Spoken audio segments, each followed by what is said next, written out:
Welcome to recipe house. আজ আমি বানাবো মাছের মাথা দিয়ে বাঁধাকপি।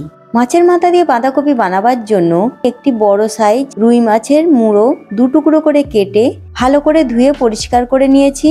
এবার এতে নুন আর হলুদ গুঁড়ো মাখিয়ে দেব। নুন হলুদটিকে মাছের মুড়োগুলিকে ভালো করে মাখিয়ে নিতে হবে। নুন হলুদটি মাখানো হয়ে গিয়েছে। এবার এটিকে আধ ঘন্টার জন্য রেখে দেব। আধ ঘন্টা পর মাছের মুড়োগুলিকে ভাজার জন্য একটি কড়া গরম করে তাতে দিয়ে দেব 50 থেকে 60 ml সর্ষের তেল।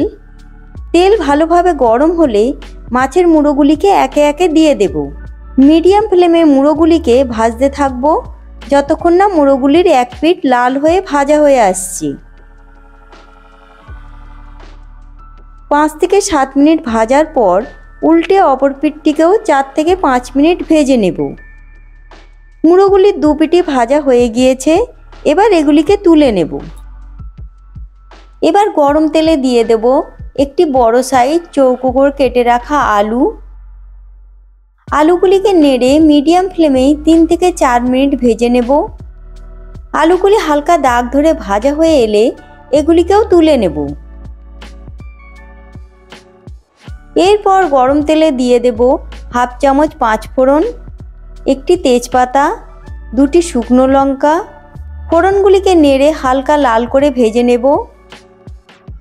ফোড়নগুলি ভাজা হয়ে এলে দিয়ে দেব একটি বড় সাইজ কুচিয়ে রাখা পেঁয়াজ। পেঁয়াজটিকে নেড়ে 1 থেকে 2 মিনিট ভেজে নিয়ে গ্যাসের ফ্লেম লো করে দিয়ে দেব 1 চামচ আদা রসুনের পেস্ট।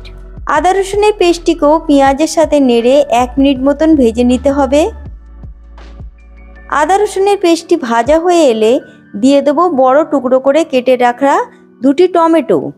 তারই সাথে দিয়ে দেব পরিমাণ মতো নুন, 1 চামচ হলুদ গুঁড়ো, হাফ চামচ করে লঙ্কা গুঁড়ো, জিরে গুঁড়ো, 4 থেকে 5টি চিড়ে রাখা কাঁচা লঙ্কা।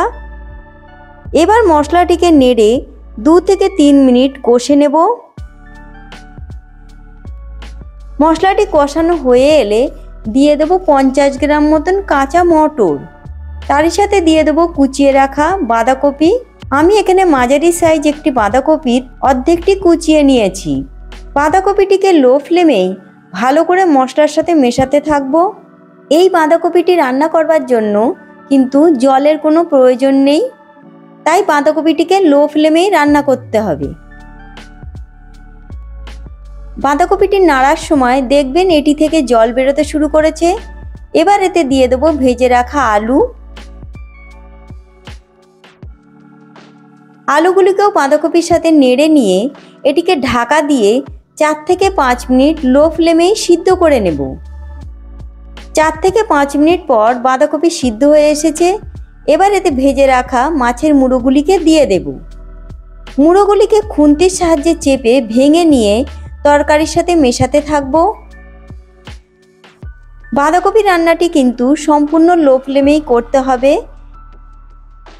এইভাবে 2 থেকে 3 মিনিট রান্নার পর এতে দিয়ে দেব 1 চামচ চিনি, হাফ চামচ করে গরম মশলা আর হাফ চামচ ঘি।